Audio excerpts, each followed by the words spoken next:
Antes de empezar, haz un pequeño silencio conmigo. Respira hondo y di en tu interior: Señor, muéstrame la verdad que transforma. Hoy vamos a recorrer, con respeto y sencillez, cómo vivía el Papa Francisco dentro del Vaticano. No como un personaje lejano, sino como un pastor que eligió la cercanía. Veremos dónde dormía, cómo comía, cómo se movía por Roma, por qué prefería conversaciones al teléfono antes que protocolos fríos, y qué decía su casa sobre su modo de entender el Evangelio.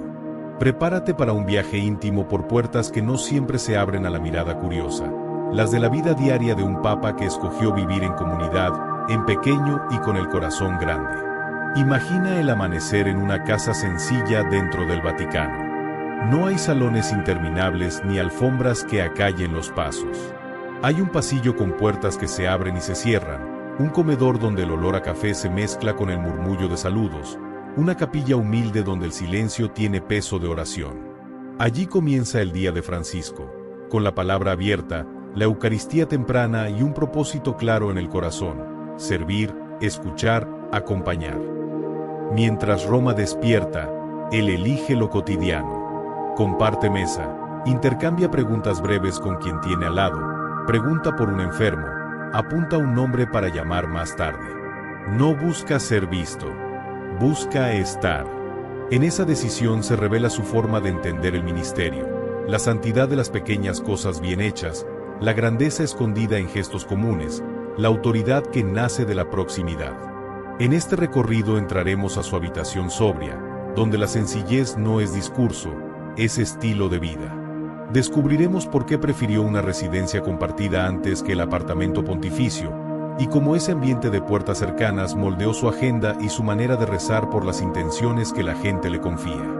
Veremos su mesa sin protocolo, su cruz de buen pastor sobre el pecho y esos zapatos de uso corriente que dicen más que muchas homilías sobre caminar al ritmo del pueblo de Dios.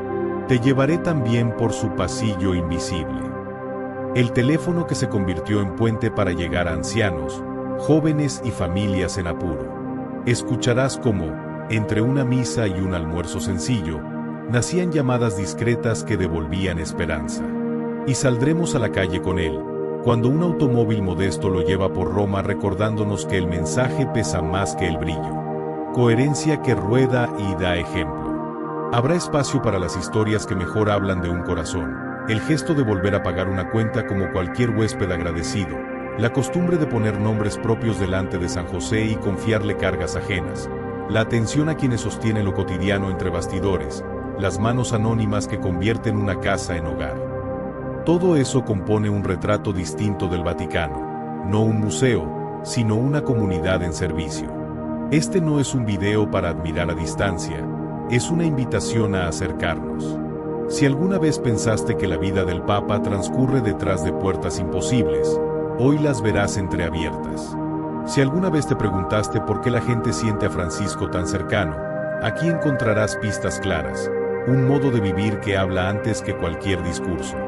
Y quizá, al mirar su día, descubras decisiones sencillas que pueden transformar el tuyo: comer en familia sin pantallas, hacer una llamada que consuela, elegir lo suficiente antes que lo ostentoso, ofrecer una oración por quien te lo pidió. Quédate conmigo hasta el final. No te prometo grandes revelaciones espectaculares, sino algo más duradero, la verdad serena de una vida coherente. Cuando el video termine, te invitaré a una oración breve para pedir esa misma sencillez en nuestras casas.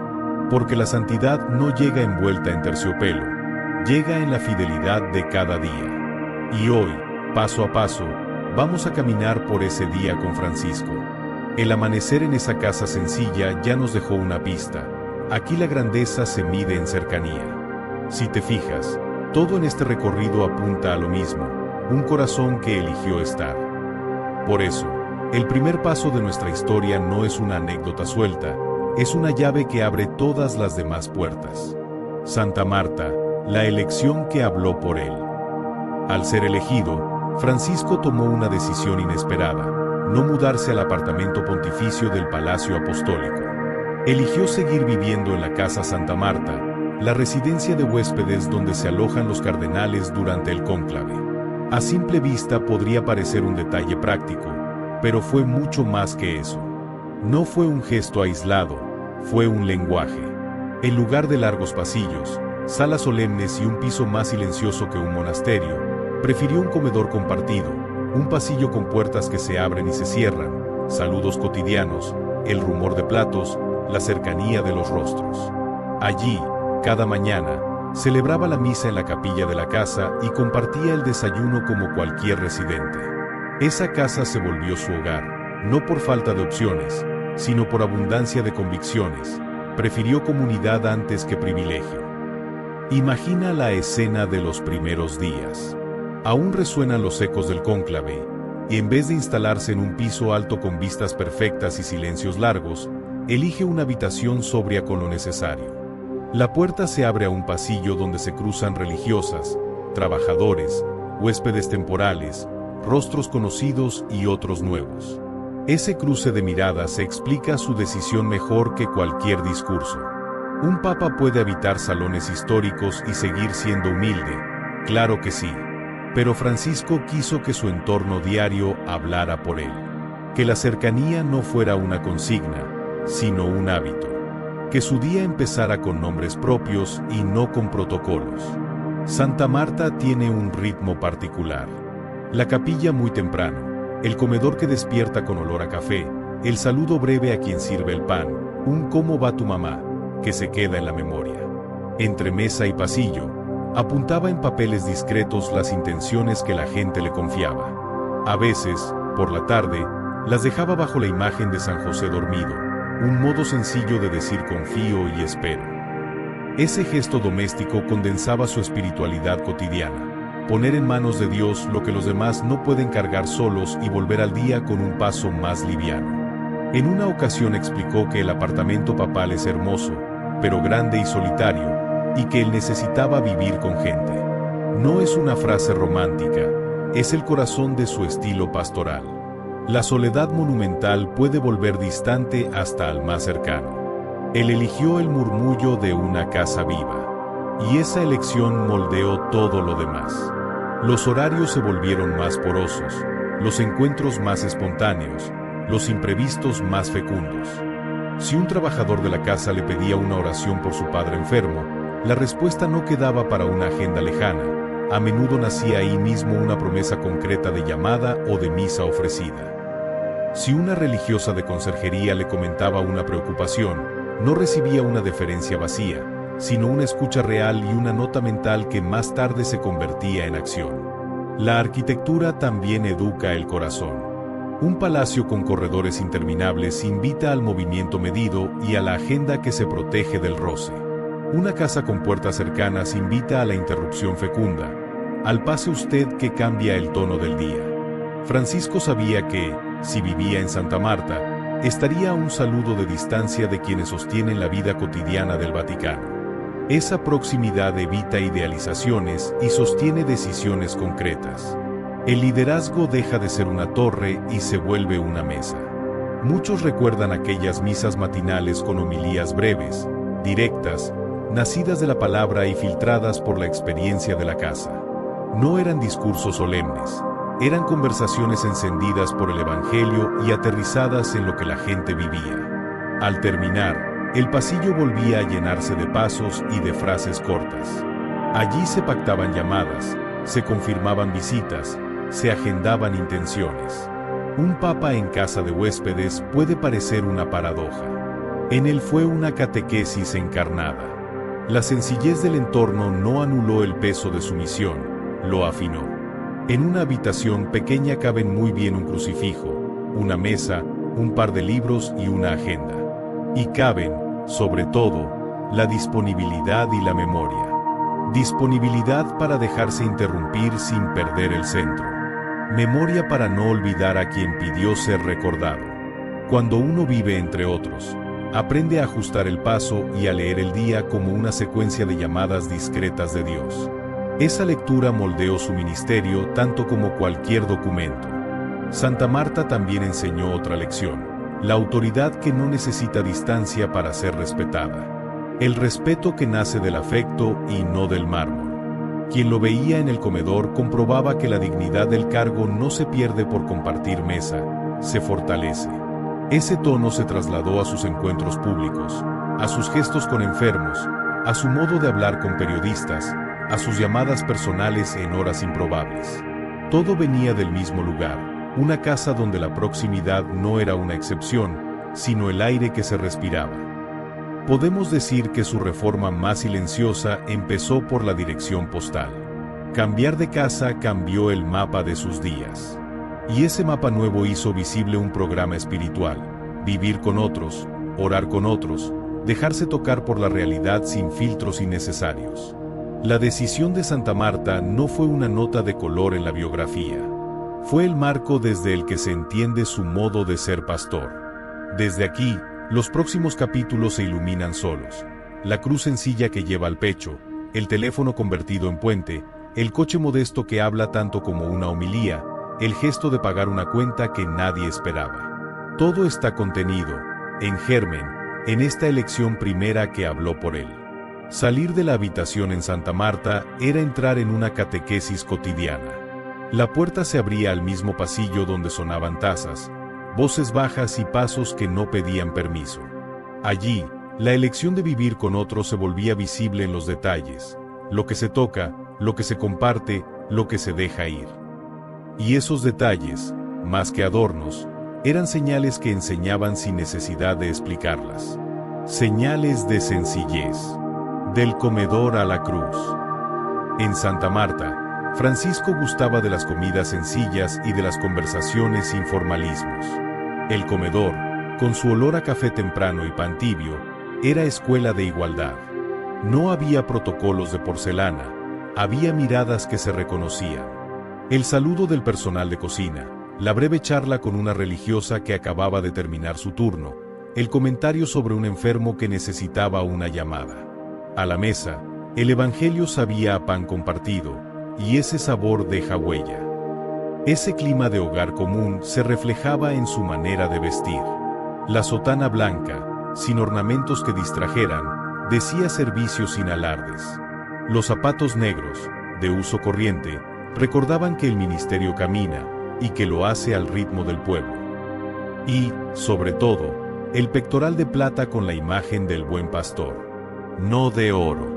Plata trabajada con la escena del pastor que carga la oveja sobre los hombros y mira hacia adelante como quien no abandona a nadie. Ese detalle predicaba sin palabras. En el centro de esa cruz estaba su programa de vida: cercanía, misericordia y guía. Cada mañana, al ponerse esa cruz, se recordaba a sí mismo que la iglesia camina con los últimos primero. Si el pastor se adelanta, lo hace para buscar al rezagado. Imagina la escena. Mientras otros pontífices llevaron anillos o cruces de metales nobles que hablaban de historia y tradición, él eligió un signo que contaba una parábola. No descalificó la belleza, la reorientó. Una casa sencilla pide signos sencillos. Un comedor compartido pide palabras compartidas. Un pasillo con puertas pide disponibilidad para encuentros no programados. La plata en el pecho no era ahorro, era mensaje. Una cruz sobria que no compite con la voz del que sufre, sino que la escucha. Ese modo de presentarse influía en todo. Los visitantes de Santa Marta lo notaban apenas cruzaban el umbral. La conversación arrancaba sin preludios ceremoniales. La mano se tendía antes que la foto. El nombre propio importaba más que el cargo. Si alguien traía una preocupación, no le caía encima la solemnidad, le salía al encuentro la humanidad. La sencillez no es una estética, es una pedagogía del corazón. Enseña a no esconderse detrás de títulos, a pedir perdón sin rodeos, a agradecer a tiempo, a no convertir un símbolo en barrera. En la capilla de la casa, el pectoral del buen pastor parecía dialogar con la palabra del día. El relato de la oveja perdida se hacía espejo para las decisiones de agenda: a quién ver primero, a quién llamar, por quién ofrecer la misa. Y esa coherencia pasaba del oratorio al comedor, del comedor al despacho, del despacho al pasillo. Se podía trazar el itinerario de la cruz en los gestos: escuchar con paciencia, tocar la herida sin lastimar, corregir sin humillar, animar sin infantilizar. Poco a poco, ese estilo fue entrando en el alma del Vaticano como levadura mansa que levanta la masa. No porque todos cambiaran de golpe, sino porque la cercanía convence más que las órdenes. Un guardia descubría que el saludo no era trámite. Una funcionaria de oficina comprobaba que su correo recibía respuesta. Un capellán encontraba más puertas abiertas que antes. La sencillez es contagiosa cuando se la vive sin pose. Y esa contagiosa normalidad iba cuajando en hábitos pequeños. La llamada que no se posterga, la visita que se hace sin hacer ruido, la palabra amable que aplaca un día torcido. Al final, del comedor a la cruz y de la cruz al pasillo, había una misma línea de sentido. Vivir con otros, elegir lo suficiente, llevar al hombro lo que pesa en los demás. Por eso, cada vez que Francisco salía de Santa Marta, la señal seguía pegada al pecho y al corazón. No era decoración, era compromiso. Y ese compromiso, visible en signos tan concretos, preparaba lo que vendría después. La voz que consuela por teléfono, el coche discreto que no roba protagonismo al encuentro, el gesto de devolver con gratitud lo que se ha recibido. Todo nace aquí, en esta gramática de lo sencillo que convierte una casa en cátedra y una cruz de plata en homilía diaria. El hilo de la sencillez no termina en los signos. Sigue su curso por los gestos que nadie ve. Así como la cruz del buen pastor se vuelve decisión concreta, también la palabra se convierte en presencia. Y en Santa Marta, entre la mesa y el pasillo, había un objeto modesto que abría puertas que ninguna llave alcanzaba. Un teléfono común. Un puente. Un pastor que llama, el teléfono como puente, punto. El timbre breve de una llamada podía cambiar el clima de una casa entera. Francisco convirtió el teléfono en un pasillo invisible que conectaba al Papa con enfermos, ancianos, jóvenes y familias en apuro. No era un acto extraordinario, era la prolongación natural de su manera de vivir.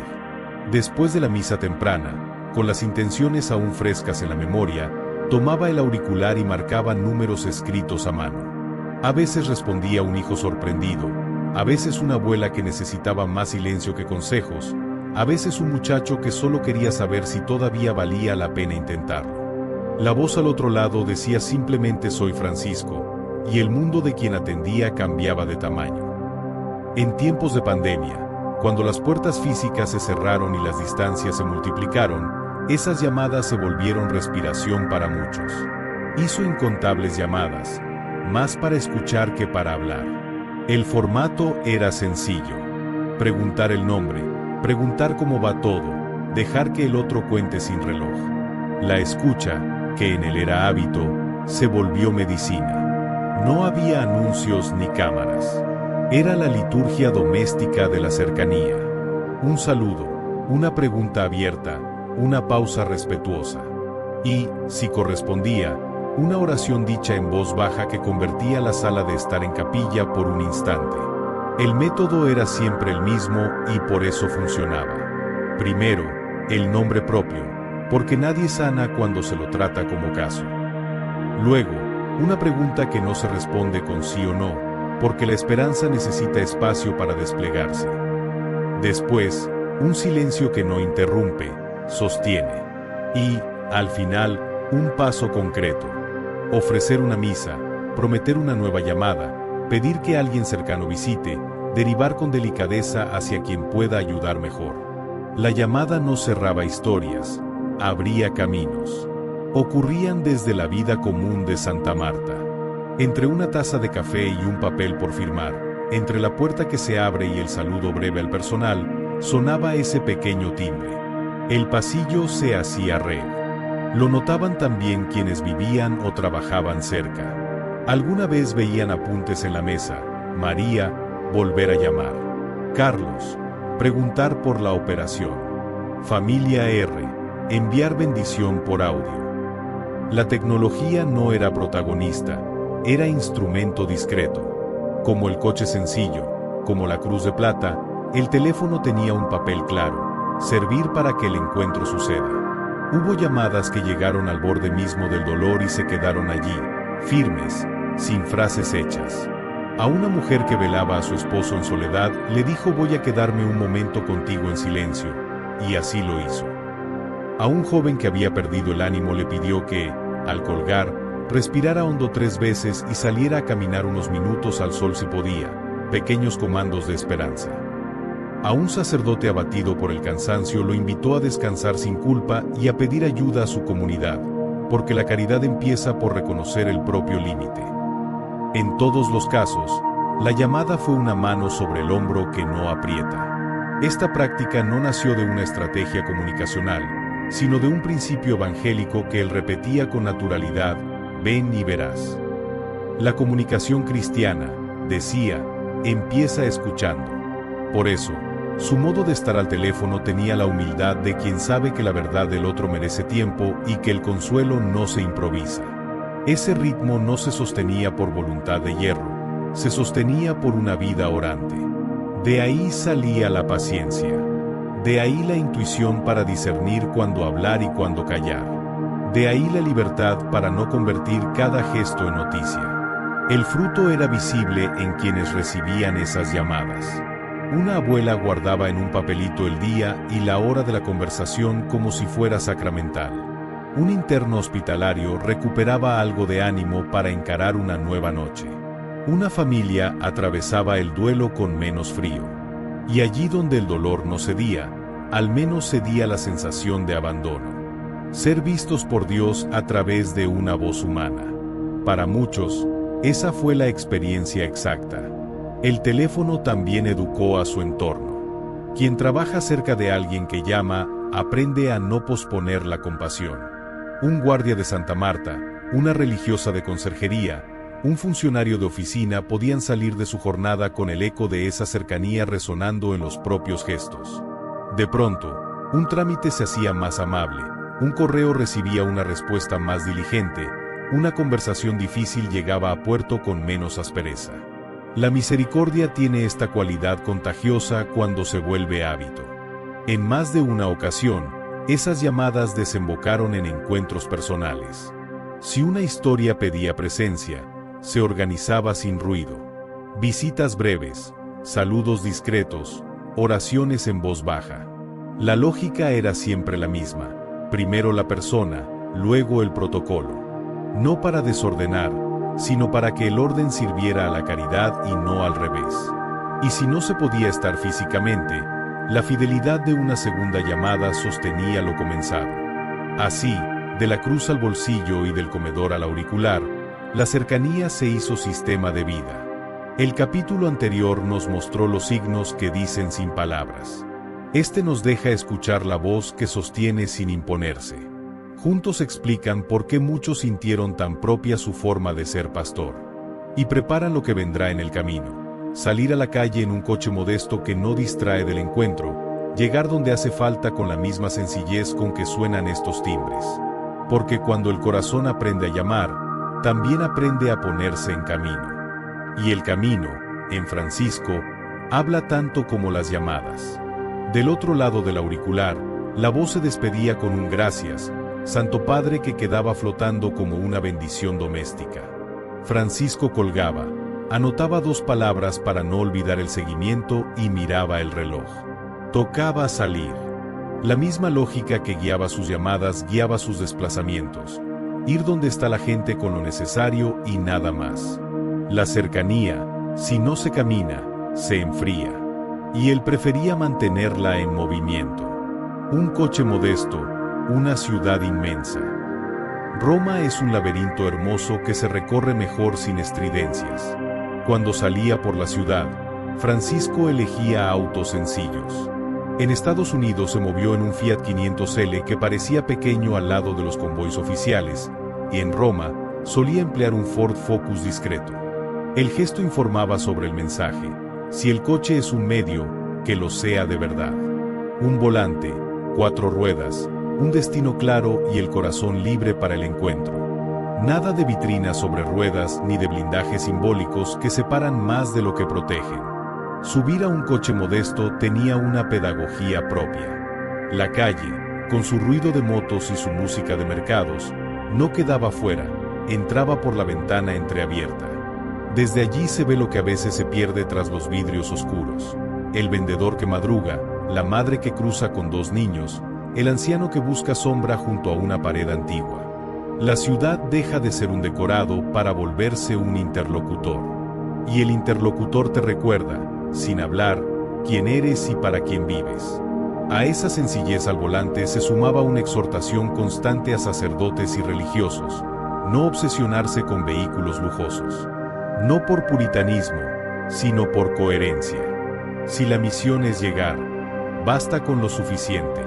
Si la prioridad es la persona, todo lo que distrae del encuentro sobra. El ejemplo arrastra más que 100 discursos. Ver al Papa en un coche común vuelve comprensible la invitación a una iglesia pobre y para los pobres. La pobreza evangélica no es carestía forzada, es libertad respecto a lo que no es esencial.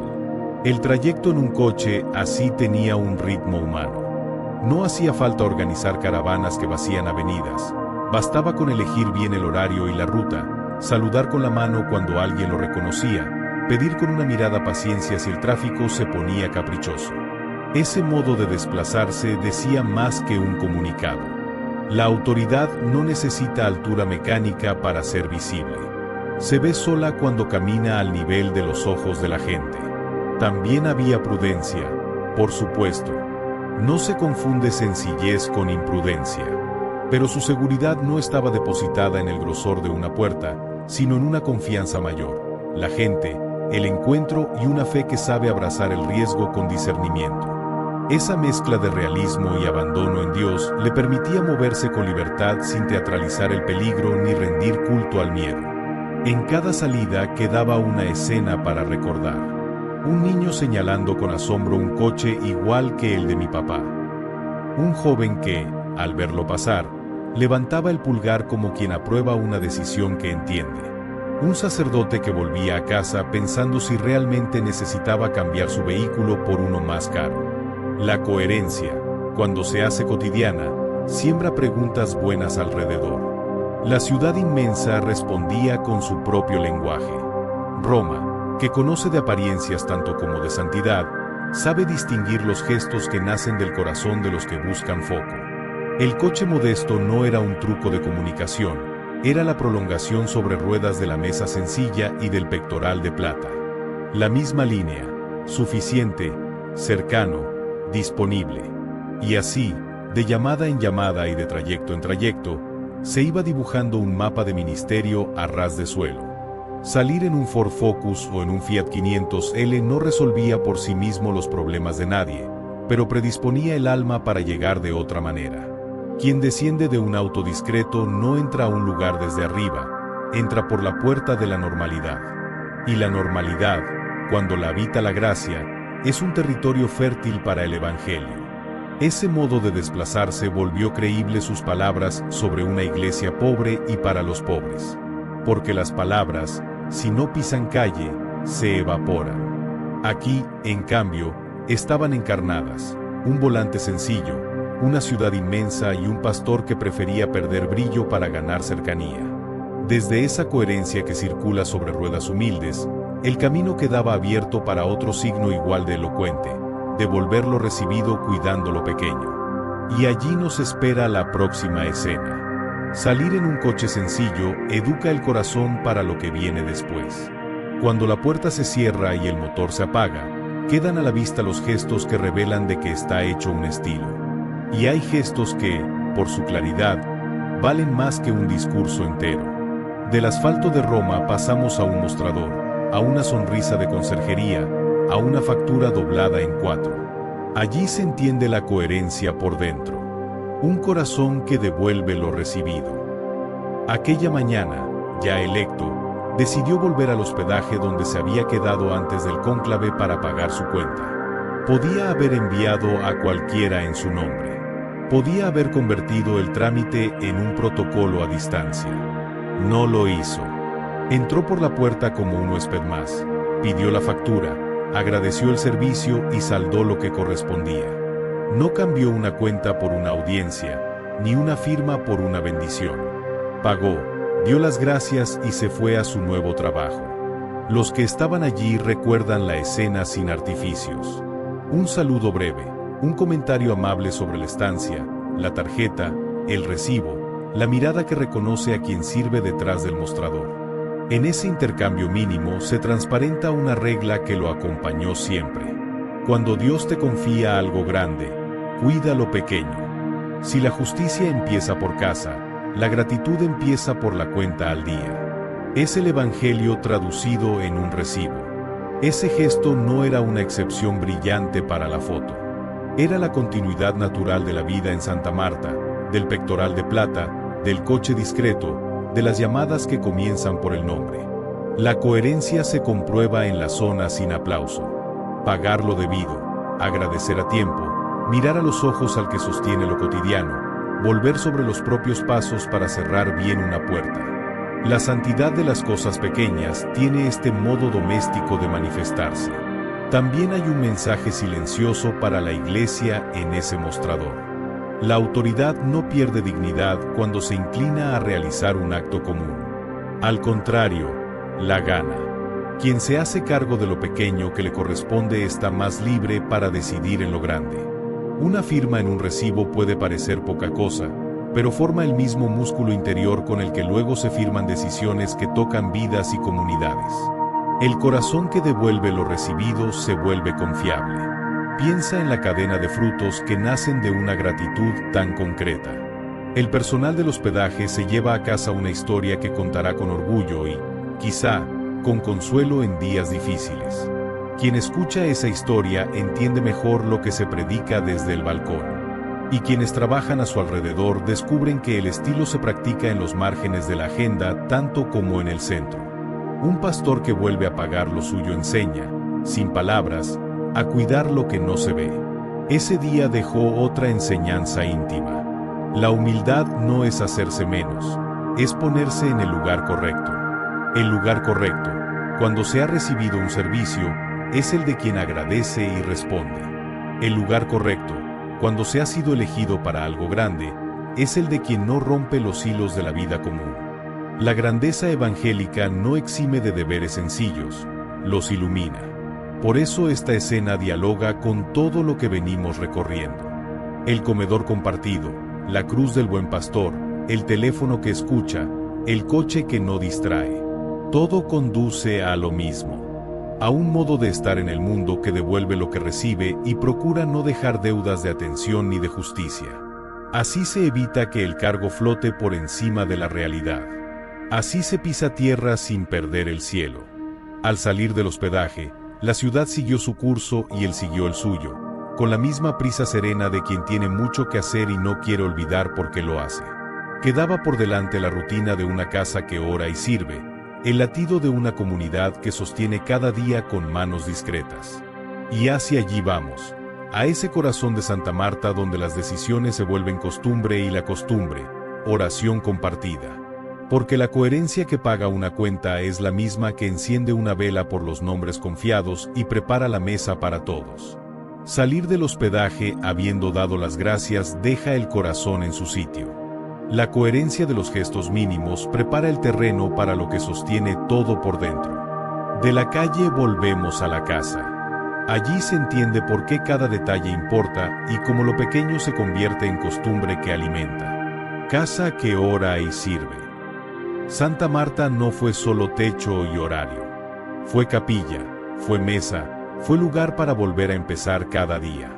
Al amanecer, la misa ponía en orden el alma y repartía luz para la jornada.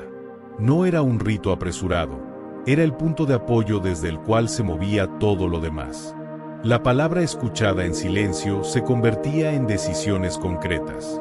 A quién llamar primero, a quién ver, qué intención ofrecer, qué herida cuidar con más delicadeza. Después venía el comedor. Comidas sencillas, conversaciones breves, noticias que corrían de mesa en mesa con la naturalidad de una familia grande. Allí nacían listas invisibles. Un recado para la tarde, un saludo pendiente, una visita que no conviene postergar. Entre taza y cuchara se acomodaban los temas urgentes y los importantes, y se aprendía de nuevo esa lección antigua. Lo común se cuida entre todos. En los pasillos, cada rostro tenía una historia. Las religiosas de conserjería que amanecían antes que el sol y sabían por intuición cuando hacía falta una palabra amable. El personal de centralita que sostenía con paciencia el ir y venir de llamadas y mensajes. Quienes arreglaban una cerradura, quienes hacían brillar un piso, quienes recibían a un visitante sin nombre rimbombante y lo trataban con la misma dignidad. Esa suma de manos anónimas convirtió un edificio dentro del Vaticano en un hogar vivo. Había además un rincón muy querido. La imagen de San José dormido. Bajo ella se deslizaban papeles con nombres y problemas escritos con letra apretada. Era una forma sencilla de decir confío y espero. La fe se hacía doméstica. Se dejaba una petición y se volvía al trabajo con el corazón un poco más ligero. Más tarde, en la capilla, esos papeles volvían como intención. Una cadena silenciosa entre el pasillo y el altar. Cuando Roma se llenaba de peregrinos y los calendarios perdían la respiración, la casa seguía latiendo igual. Un cuarto sencillo, una mesa sencilla, un corazón dispuesto. Nada de ese pulso se interrumpía cuando el mundo traía noticias difíciles. Terremotos, guerras, enfermedades, pérdidas. La casa respondía con su propia gramática. Oración más firme, servicio más atento, escucha más honda. El clima no era de oficina en alerta, era de familia unida ante una prueba, cada uno en su lugar, todos bajo la misma promesa de no dejar a nadie solo. Ese tejido cotidiano evitó que la vida del Vaticano se pareciera a un museo. La historia estaba colgada en las paredes. Claro, pero la vida corría por los pasillos. Sonrisas al pasar, saludos repetidos que nunca se volvían automáticos, pequeñas bromas que aflojaban el cansancio, la costumbre de agradecer sin esperar ceremonia. Las tareas tenían nombre y las personas tenían rostro. Esa humanidad concreta sostuvo la sencillez elegida. En tiempos en que muchos se sentían solos, la red de esta casa hizo presente algo muy hondo. La maternidad de la Iglesia. No como idea, sino como experiencia.